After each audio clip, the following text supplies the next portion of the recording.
Hello, everyone. Welcome to FS Brew. FS Brew is the region's first podcast focusing on all things insurance and Insurtech here in the UAE and the wider Middle East. I'm Vidya. I'm the founder of Forward, a startup that works with insurance companies to accelerate their go-to-market proposition, digital transformation, and digital marketing initiatives.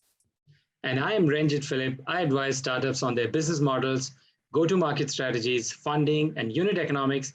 I'm deeply interested in the fintech, insurtech, DeFi space, and I'm happy to be here with you all. Vidya, who are we meeting today?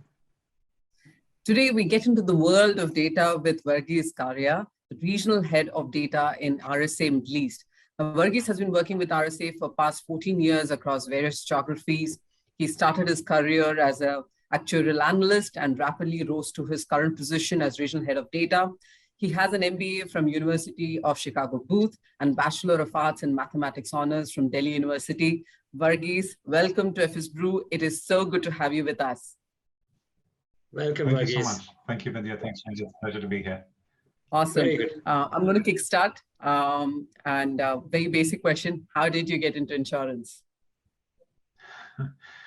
So I think the usual by chance is not what's happened actually with me. I'd say it's been a bit different journey. I did hear of the whole actuarial studies when I was doing my undergrad, or rather even before that.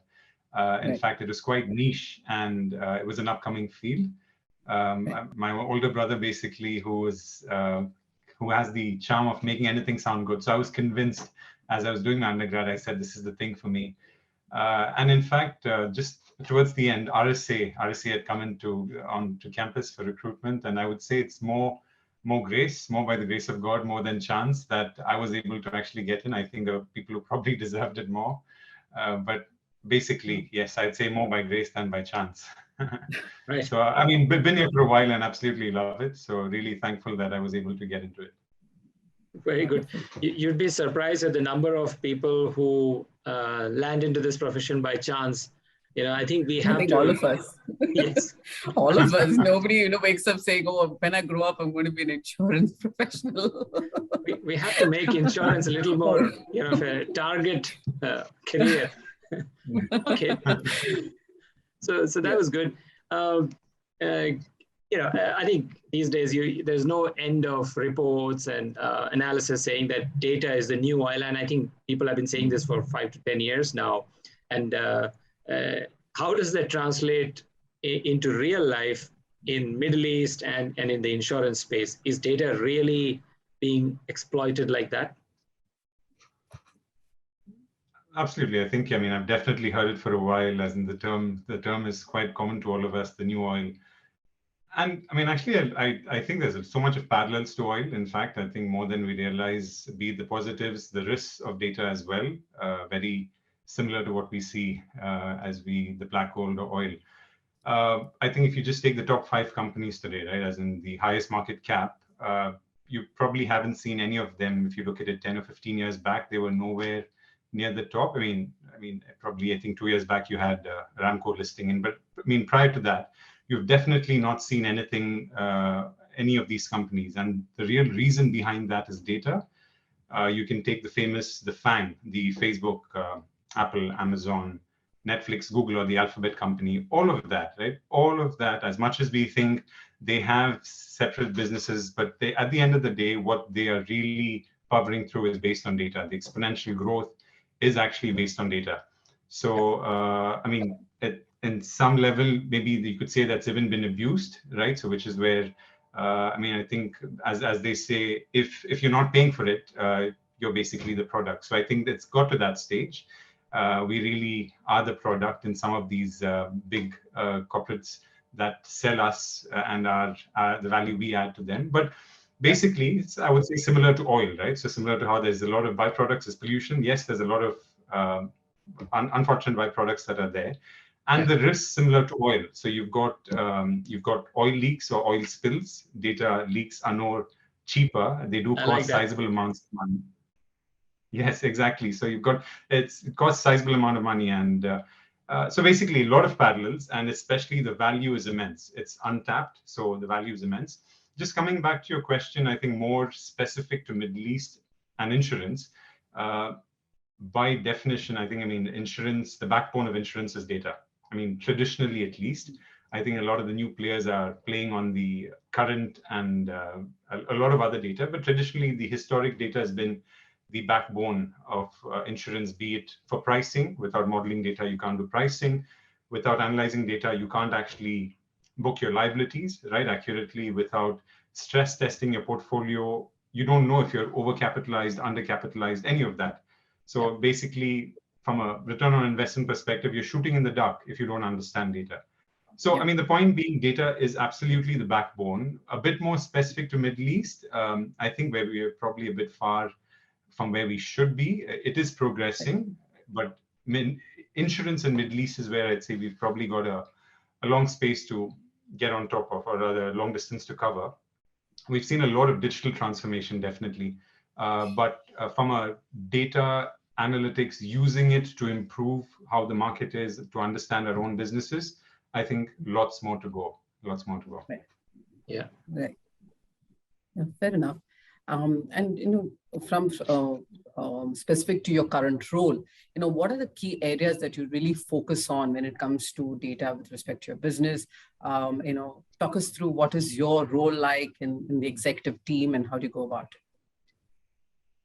Sure. So, I mean, I think the main reason to be there is basically because it is relatively new, right? It is relatively new, and even I mean, our CEO right now, basically, as he stepped in, he clearly saw that yes, we're utilizing data in different pockets, but there's just so much more value that's left out, right? And there are areas where we've never utilized as much. There is information. There's a lot of nuggets sitting there which we can utilize to service, to delight our customers in particular, because you want to give them a journey, you want to give them products that's more what they used to and what they would prefer, right? And as much as insurance is once in a year activity, because it is generally low penetration, it's mainly mandated motor in most of this region.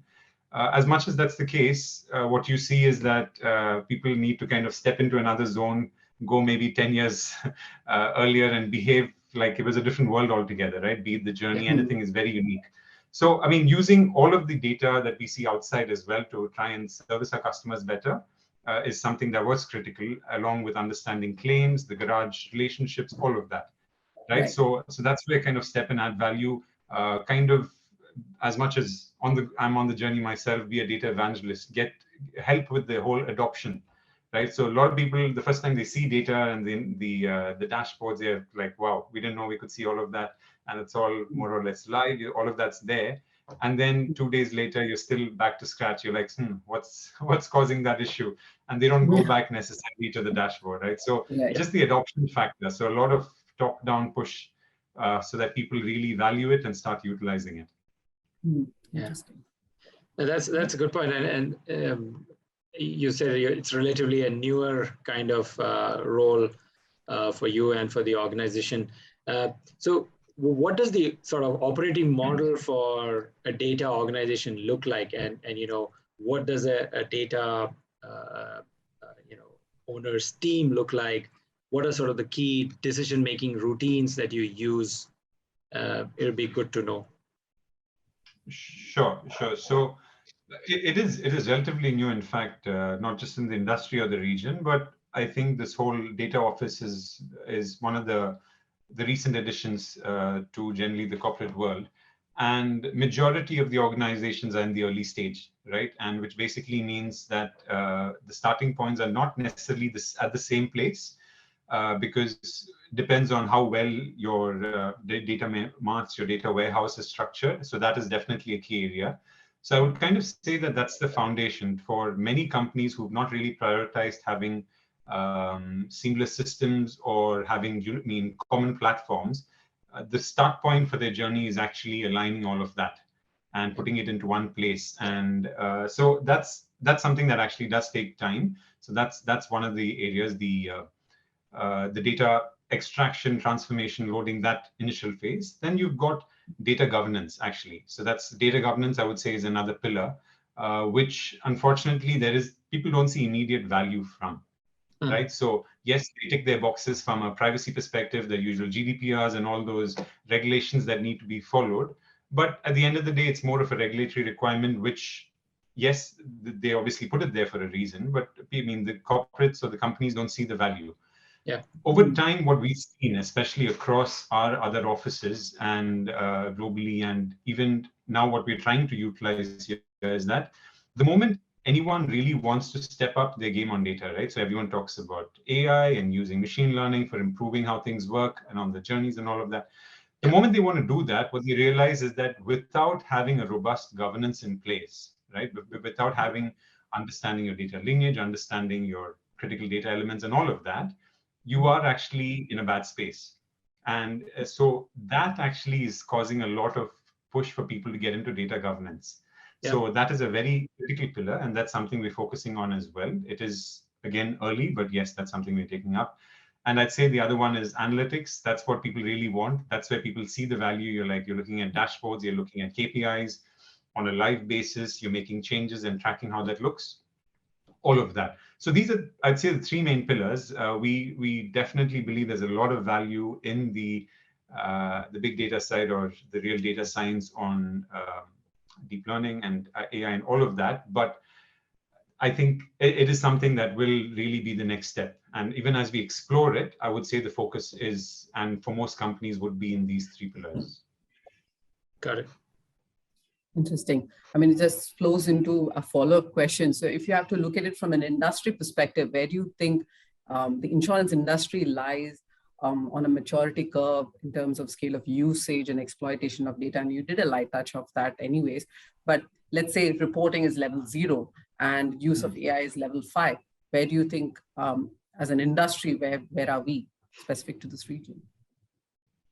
Sure. Yeah, and I mean, the last bit is actually very specific when you say specific to this region, because I mean, I think you've got insurance industry. So obviously insurance is not in, I wouldn't say is leading the whole data science journey necessarily. Yeah. You've obviously the likes of like be it self-driving autonomous cars or those kind of spaces are much more advanced. But even within insurance, just to kind of set the stage, I'd say you do have companies which heavily rely on data, which are very, low staff, but basically automate so much, right? And if you look especially at, I think Lemonade's is the obvious example everyone's aware of, and there are so many more, as in there are many more, but the way they build their journey is so customer-centric, for that, they've actually used data. I mean, they really redefined insurance, I would say, using behavioral science and understanding the customer behavior. And all of that is impossible without data. So they've done that, and I would probably put them at a level 4. I mean, more from my ranking perspective, and obviously there could be others. But and I mean, you've got the likes of Hippo and Root and Metromile, which are really using data to take it to the next level. Yeah. Traditional insurers, yeah, exactly. And traditional insurers, though, I'd say are far from AI. I mean, they do explore, they touch upon it, especially within the region. They try at least machine learning bits and pieces. We do try it here as well, bits and pieces. But I mean, do we really see the expected value coming out of it? We're on the journey, I'd say, right? So that's I would maybe call that a level 2 and still maturing. Right. That's very interesting, and also, you know, connecting it to what you said about machine learning and AI. I've been a sort of enthusiast of this field and dabbled in it, and really understood that, you know, cleaning the data is really about 60% of the work. You know, the real modeling is probably less than 40%, and that's what you were saying is goes into data governance and stuff like that, and where, you know, but collecting that data is just one part of it, and then using it optimally is another. So is it possible for you to share, of course, without going into too many details of, you know, that are confidential, what tools, applications or technology does RSA use, and do you see this coming out and manifesting itself as products in the near future? Sure. So, I mean, you had very valid points. So many people assume that, okay, I've got data, they just don't realize there's potentially a lot of garbage inside and garbage in, garbage out. So data cleaning really does take majority of the time. And I mean, I'd say the first data scientists effectively were actuaries, right? And specific to insurance. And they used to be exactly as you mentioned, majority of the time is used for data cleaning. Now, as you go on the journey, I think one of the things that, again, if there was a right vision at the right time, you kind of build your data marts, your data warehouses into such a space, or where you extract your data and you transform it. You build it in such a space where it is actually quite robust, and immediately you're able to utilize it, as in with very minimal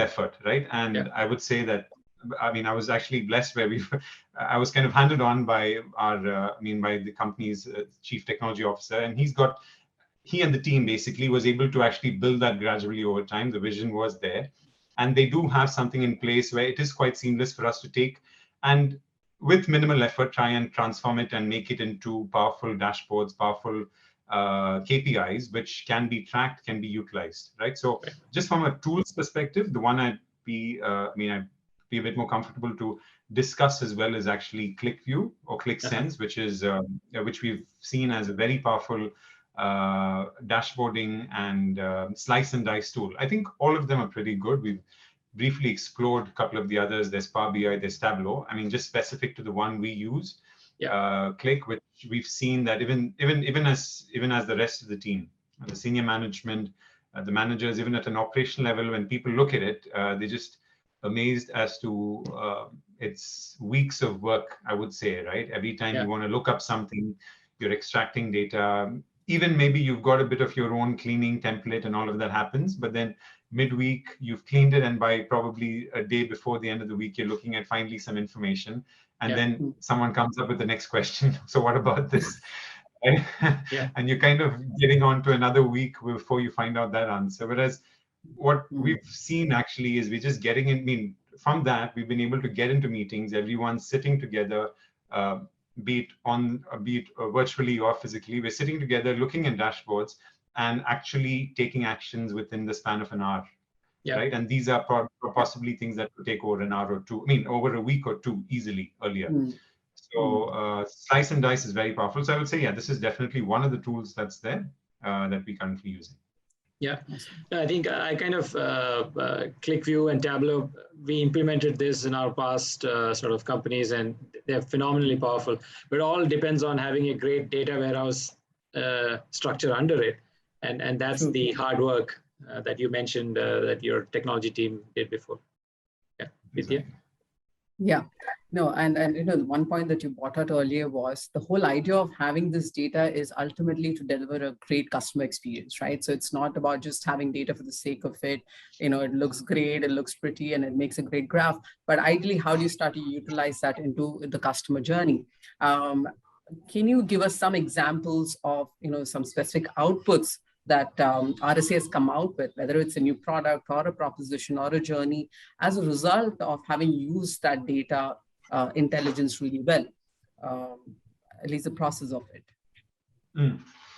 So, I mean, you invariably end up as we kind of in the process of the teams building dashboards and you're looking at things, you actually find nuggets which you didn't even expect, right? As in you're kind of, I mean, just as one of the examples I'd say is, we're kind of understanding our customer renewal behavior, how we can help them help retain better and things like that. And I would say one of the byproducts basically is we're able to, and something once you identified, you're like, it's an obvious one to fix and it's an obvious one to look at. But one of the byproducts is basically we have an understanding of, based on a few demographics, right? Based on maybe the age, based on the value of the vehicle, specific to motor, you kind of understand when they are more likely to renew. As in, so all of a sudden you've got a team who is like basically calling back customers at a standard point of time, right? So renewal date minus maybe 45 days or 30, whatever that practice could be. From that, you really see that actually there's no value in calling this set of people then because they've already renewed it. Whereas you've got another set of people who are actually renewing much later into towards the policy expiry. So those kind of small differences absolutely help optimize the journey, the effectiveness of the team itself. So that's just one of the examples I'd say. But I mean, even during the pandemic itself, what we could see clearly was we kind of try and look at what's that, what is the mix of customers we're looking at, make sure we're pricing it proximate to market, things like that. one of the things is we saw a spike in the number of new cars being bought by younger drivers, right? So that's again that comes out through the data that's there, and clearly what you could identify from that was that yes, these are possibly, as we're aware, the likes of people who are using maybe e-cars and U-drives, the ones who only normally used to rent a car, but given the COVID pandemic that's there, they want to have their own space and all of that, so they decide that maybe I need to get out and buy my own car, right? And it's interesting though, generic car sales definitely dropped in that 3 to 4 months, like sharp.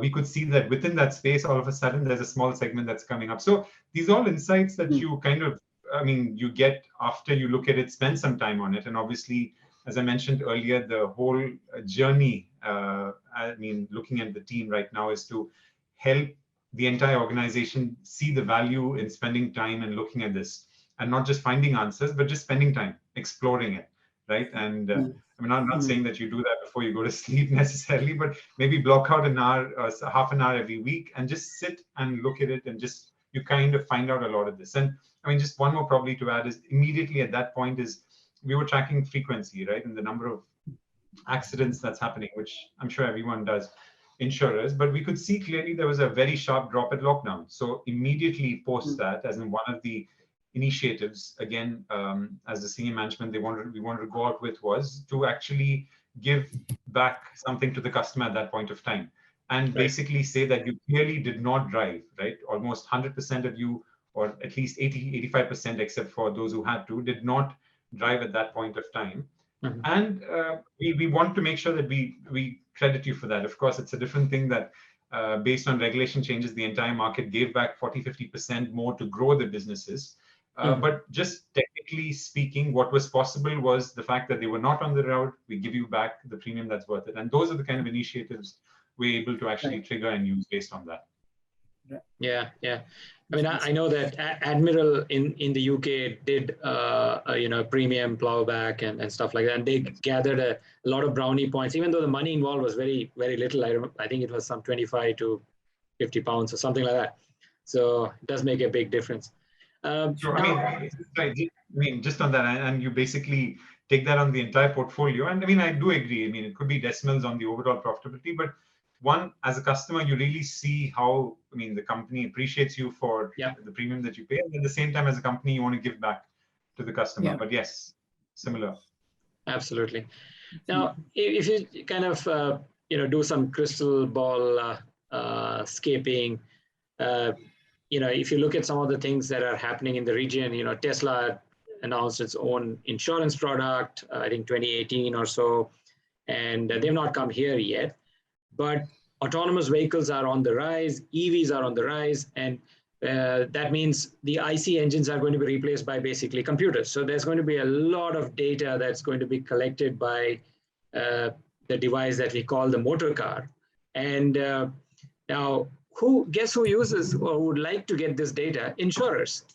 But will these autonomous car companies part with this data? What happens to insurers' business models of the future? What happens to motor insurance in future? Will it disrupt our general insurance businesses? It's definitely a question that comes up every year, at least once, with the strategic review and kind of planning for the coming years, right? As in, what is the risk of this happening? And we know I think everyone generally knows it's not immediate, but is it 3, is it 5, or potentially definitely maybe 7 to 10 years before the end of this decade? It is definitely something that's around the corner, right? And as you said, as much as the electric, it's mainly the amount of data they're gathering and how the self-driving or the autonomous feature of the car that really will help the industry understand so much more. And similar to the journey we've gone with the phones, where we've actually used it just for making calls to, I don't know if anyone makes calls anymore. So from that, we're going to have a similar journey. We're going to go on a similar journey with the cars, where you literally there was so much of it into driving, the experience, the time that it takes and all of that. So it's going to change the landscape completely, absolutely. And for an insurer, there's an immediate impact, because the question really is, who's at fault, right? God forbid if there was an accident, who's at fault? And is it going to be the insurer? Is it going to be the manufacturer who pays? Because the chip, as you said, it's either it's an AI company who's built the chip more than even the manufacturer of the vehicle itself. or is it the consumer who may or might not have, he or she might or might not have touched the steering wheel at that point? So there's definitely a lot of debate, and I think we will have to find out as it rolls out. But I'd say the main point is that what is it achieving? I mean, we know for a fact that the number of deaths to start with will drop significantly, right? The number of road accident deaths will drop significantly. I mean, I think it's more than 1.5 or close to 1.5 million deaths a year.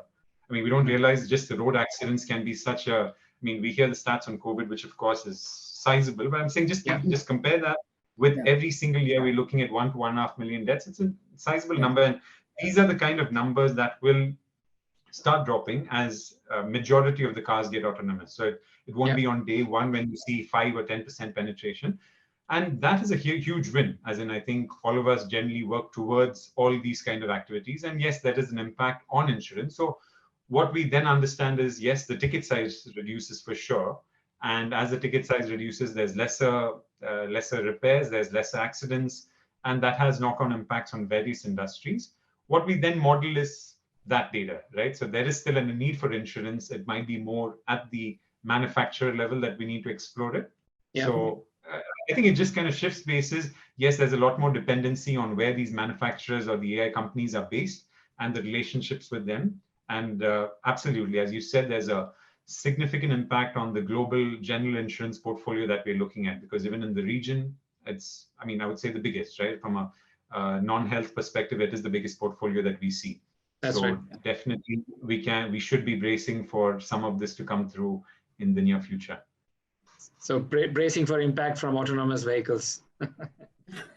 Exactly. For your seatbelts. All right. Sticking to motor insurance itself, Varghese, one insurance product that has perhaps used data better than the rest is motor insurance. And in your previous role as an underwriter, you've seen the changes the industry has gone through in this region, in the UAE, moving from static pricing to dynamic pricing, market playing the whole price game. What do you think is the future business model for motor insurers in the UAE? And you did have a light touch of it in the previous question, but what do you think is the sort of going forward business model, considering several established players, aggregators, brokers who are now turning into aggregators, Insurtechs are all playing in the same space? Views? So I think like you brought up, I think there's been quite a bit of a journey in the last few years, especially I think it was 2017, if I remember right, when the regulations came about, right? So there was a new policy and unified policy in place specific in UAE, and we had the following year, they basically had minimum premiums, they discount. So there's been quite a bit of a journey that's happened from a regulatory perspective, which is always great. It ideally helps stabilize the market and cuts out any the not so good activity that normally could happen with price wars. But what we've also then seen over time is the entrance of a lot of these players, as you rightly mentioned. And the moment you've got aggregators entering the market, right, it doesn't matter what the industry is, of course, insurance, but you take any industry that you can think of, be it airline, be it hotel, any such industry, what immediately happens actually, right? It basically ends up in a price war, because you've got a platform all of a sudden where, especially insurance, which is not something most people really wake up and say, I want to buy insurance today. Especially those kind of things just go for a complete toss. All you're saying is, great, I can enter my information and I can see all the prices together. I put your finger down that and I just pick up the lowest one, because you're doing it because it's mandatory in many ways. Even the penetration is not as much. So if you are looking at some of the mature markets where people really see the value for your other types of insurance, be it home, travel, and the many others that are there now, there's still maybe some scope for someone who believes in service, a multinational player who's really bringing a lot more to the table. There might be that, but then come an aggregator, it becomes really a price war. And unfortunately, we definitely see that here. And the only thing left at that point is because the margins are non-existent at that stage, right? It really becomes a price where the margins become non-existent. What's critical is that everyone steps up the game then from a technical perspective to really have the segments, say motor business in this case, to be sustainable and not be a loss leading or a perpetual loss making portfolio like we see in many other parts of the world. We really need to make sure that the main players in the markets for sure and everyone else focuses in on pricing, understanding the market trends, making sure that yes, there was a brief 2-3 months or maybe even 5 to 6 months where the frequency was low. But if you look at it today, and I'm sure, I mean, both of you would agree with me when you say that when you step out, you mean, I'm completely shocked because the activity outside is way more than what it was even before COVID, right? So, so I mean, those kind of trends, observing and making changes to price and in the right direction. So we still see the rest of the market. And of course, I mean, I think we're guilty as well because you're forced to sometimes discount in some segments, but at least understanding the risk of doing it and at no point making a loss. So what's I think very critical is for the entire market to be able to look at that kind of information, understand that it's not about rolling premiums and it's not about taking today's premiums and paying yesterday's claims because that's just a game that can go on, right? But making sure you write the portfolio sustainably, right? So that's I would say that I would say is actually the main piece that needs to be looked into. And I mean, again, it's something that within RSA, the technical director, it's something that there was a lot of focus on that for the past many years, and we were able to bear the fruit of it, which is basically we were able to pick up the better risks, look at better segments and portfolios, and therefore get the benefits of that. But when the entire market falls through, this is the biggest risk that's there, that we need to all work together to make it sustainable. Here's a question that I would like to ask is, of late, there's been this tendency to look at drivers' own ability to drive and how good or bad they are. We usually, as motor insurers or practitioners, we always used to underwrite the vehicle for some reason. As at least that's how it works in the region. Do you see drivers' ability to drive coming into play in some of these new models that go pay how you drive? As you've seen outside in, let's say, Root in the US. Do you see those kind of models coming here? Yeah, so, I mean, I think I differ a bit in that to say that, as I mentioned, I think I would say easily for 7 to 8 years at least. For us, there's been two major factors we look at, and I think there possibly have been other players in the market, but we definitely look at the two elements. One is who is the driver? I mean, what is his or her, basically driving behavior in some sense, be it the claiming behavior or what segment they fall into from a bit, not as much on the persona side, but more on their driving behavior as a segment. And then you've got the vehicle itself, right? So these are the two elements that come in, and these were both specifically looked into and multiple factors. So this is something we've done for many years, and as I mentioned, there's real value in it. We've seen that we've been able to have a significantly better portfolio compared to the market over time, especially when you compare with the overall stats that we see, right? And that clearly is beneficial. But then taking it to the next level, as you rightly said, is not just grouping me or yourself or anyone here into a segment or a bucket, right? You can make buckets as granular as you want and have like literally tens of thousands of buckets. You can have that kind of a segmentation. Yeah. Or you can basically do what is most likely if the likes of, the story about is it Google or is it Apple or who's going to come in and basically eat the insurer's lunch, right?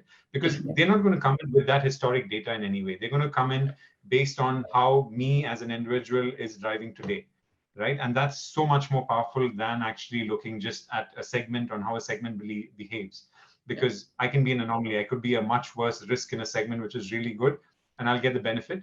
But where what pay how you drive really does is focus in. Obviously, there's a lot of effort that would be involved to do something like that. But definitely, that is the direction. And as you can see, many of the companies reap the benefits of actually doing it. Perfect. Before we end, this is a question that we generally ask our guests. Is there a message and a positive message that you would like to send to anyone in the insurance industry? And generally, it's outside of your company, RSA. It could be a personal message or a business one. What would you transmit? Have a go. Sure. Yeah, I mean, I'm focusing on positive. You said it needs to be a positive message. No, but so, I mean, I'm kind of flowing, actually continuing to flow from the previous question that you had, where, I mean, I think we as a market as a whole, right, we really need to, and all of us included, including RSA, I think we need to work together to make sure we are able to, one, service the customer how they should be serviced, give them a journey that they're used to, where it's a lot more seamless, it's a lot more user-friendly, it's not a painful journey necessarily, where, I mean, unfortunately, many times, first thought when people have to claim on insurance is, how do I make sure I get the claim, as opposed to the company kind of saying no to me, right? That's many times the expectation people have. So kind of changing that completely, and also at the same time making sure it's done sustainably. I think that's a really critical piece. Just building on having that robust pricing to start with.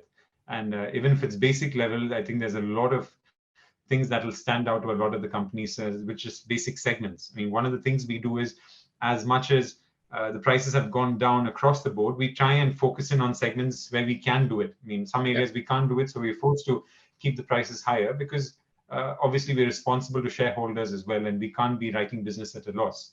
Whereas what we do is, the areas we can, we focus in, and actually we are able to reduce the prices there. And like I mentioned, with the dashboards, the analytics in place, we see the immediate impact, and if it's good or bad, we pull out the following day, right? So that's the kind of activity we have. If we are able to all, as a community together, kind of build on that journey, get into understanding our customers, understanding the market dynamics, the claim frequency trends, the traffic trends, these are all useful pieces. So I don't mean to further evangelize data here, but but I think there is definite value for all of us to get on board on this. So it's a blanket message to all the technical directors out there, is it? So just step up and be fair. I think there's definite value for all of us in that. Okay, perfect. Fair enough. Yeah. Thank you. Sounds good. Thank you so much for your time, Varghese. It was wonderful to have a chat with you on all things data and more. Yeah, absolutely. Thank you so much. Enjoyed this. I enjoyed this immensely. Wish you all the best as well. Thank you. Thank you very much. Thank you.